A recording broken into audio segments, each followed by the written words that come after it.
was in a nightmare, searching in the dark, but I couldn't find you. There were footsteps coming down the hallway, but when I turned around, it wasn't you. Hey everybody, welcome back to my channel. My name is Karla and I'm a second year neuroscience student on the pre-med track. In today's video, I'm going to give you 5 tips to improve your sleep quality. I'll be including timestamps for all the tips that we'll talk about today. Feel free to jump around in the video in case you don't want to watch the whole thing. And I'll also be including in the description all of the products that I talk about that could help you improve sleep quality. Here's a quick plug. I recently started an email newsletter. If you're interested in signing up, I usually have little snippets of what I learned throughout the week, whether it be health tips or productivity tips or study tips. They're usually condensed so you don't have to go looking for them on my website. So feel free to sign up. I'll put the link in the description below. But yeah, anyways, let's get to the video. So a good night's sleep is something everyone can benefit from. Not only do you feel better when you wake up, you're living, a vibrant life, but it's easier to memorize things if you're a student. And I don't know about you, but I hate the feeling of waking up with my eyes just feeling tired. And of course, improving sleep quality can take care of these things, but on a larger scale, sleep is incredibly important for immune function and response, and it also plays a role in preventing neurodegenerative diseases. I made a whole video talking about the importance of getting a good night's sleep, and I'll link it in the description below if you're interested. But simply put, getting a good night's sleep can help you live a longer health span. And what that means is we compare two things. Lifespan is how long you live your life, and health span is how long you can really enjoy those years. How long you're healthy, if you will. It's kind of straightforward, but it's not something that we often think about. So number 1 is establishing a sleepy time routine, if you will, a nighttime routine. And this is really important because it'll help your body wind down and it'll help you get to sleep faster.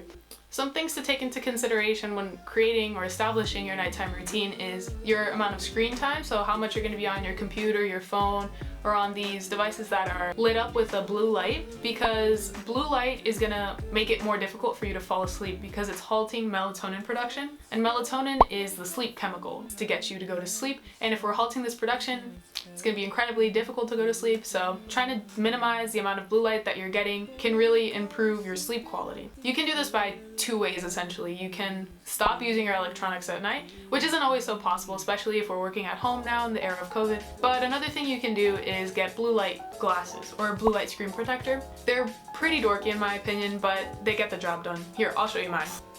You might have seen this in another video if you check out my vlogs. Yeah, they're not the prettiest things out there. These are pretty cheap. They're about like $10. I can put a link in the description below in case you want to get these for any reason.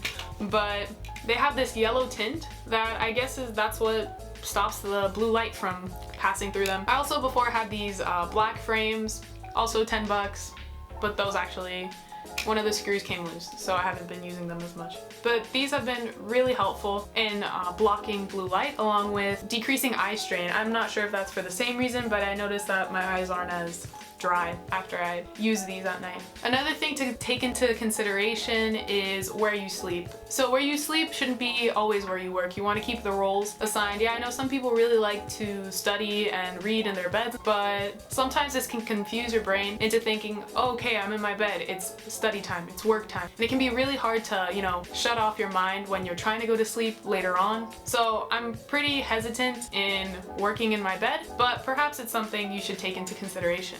Another thing you can take into consideration is what time you're working out. So I know a lot of people like to work out late at night just because it seems like you have more time then, but doing this can increase your cortisol levels, and that kind of blocks, it has a controversial relationship with melatonin. They don't like each other, and it's blocking melatonin production, which is another thing that you're going to want to have in high amounts when you're going to sleep. So I tend to do 2 hours before I go to sleep. I kind of try to cut off any working out. So of course, if I end up working out too late and I find that I'm having trouble going to sleep, something that you can do, something that I do, is take a melatonin, sold over the counter, so you could probably find some at your local pharmacy. But of course, if this is something that you're hesitant taking, I'm not a doctor, so maybe discuss it with your local physician.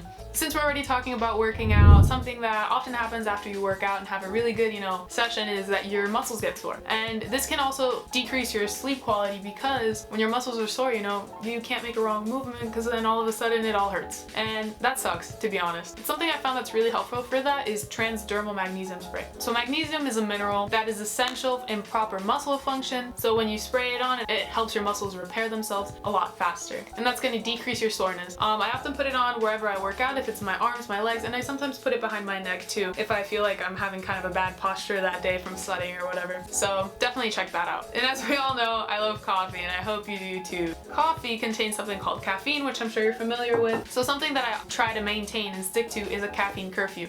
So I often use a caffeine curfew to try to limit my consumption, because if I don't do this, I'll be drinking coffee way too late in the day, and that'll keep me up at night. I've done a lot of research to try to find out how long caffeine stays in your body, and I've seen different ranges from like 6 hours to 12 hours. So to try to stay on the safe side, since I'm not really certain how long it stays in there, I try to cut my caffeine consumption at 12 o'clock in the afternoon. You might not have to do this early on in the day depending on how caffeine affects your body, but I would really try to stop drinking coffee a little bit before 2 p.m. at the latest. I really try to stick to 12, and I recommend you do too, but I understand that sometimes people need a fix, especially in the afternoons after we're having lunch and we're feeling a little bit more tired. And something for the next day when you wake up in the mornings that I really recommend doing is try to get sunlight as soon as you can in the morning. So we have this region in our brain called the suprachiasmatic nucleus, and this region, what it does is it maintains our circadian rhythm. Our circadian rhythm is basically our body clock. It's really telling us when to sleep and when to wake up, along with, I'm sure, a bunch of other things, but we're just going to be focusing on that right now. So if you get sunlight as soon as you wake up, that'll be resetting your circadian rhythm, and then it'll help you really maintain a routine easier.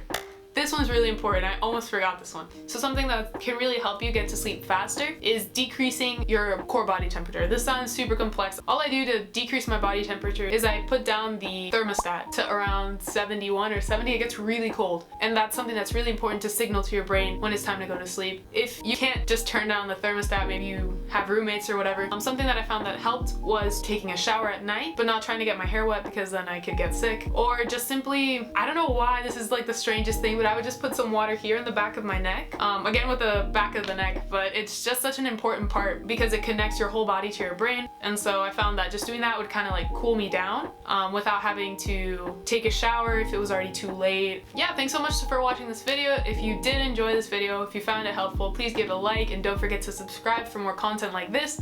I also make other types of videos related to studying, or even vlogs to give you an insight into life as a pre-med student or as a neuroscience student. Hopefully these tips can help you out. And yeah, I'll catch you in the next video.